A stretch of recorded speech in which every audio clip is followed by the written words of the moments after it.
అయితే new captain ఎవరంటే Emmanuel అయ్యాడు అనమాట. అది కూడా పవర్ ఇమ్యూనిటీ ఉంది కదా, ఇమ్యూనిటీ ద్వారా కెప్టెన్ అయ్యాడు. ఇంక చూడాలి. అయ్యాడు ఇమాన్యుల్, ఫైనల్లీ అయ్యాడు కెప్టెన్.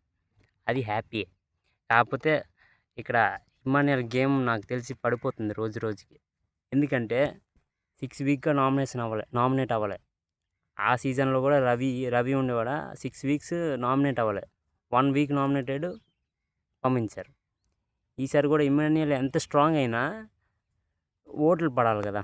ఇప్పుడు ఓట్లు అలవాటు పడిపోయింది డీమోన్ పవన్ లీస్ట్లో ఉండేవాడు, ఇప్పుడు టాప్లో వచ్చేసాడు. ఇప్పుడు నామినేట్ అయినా డీమోన్ పవన్ కష్టమే ఎలిమినేట్ అవ్వడం. రీతు చౌదరి వస్తుంది, రీతు చౌదరి కూడా ఎలిమినేట్ అవ్వడం కష్టమే.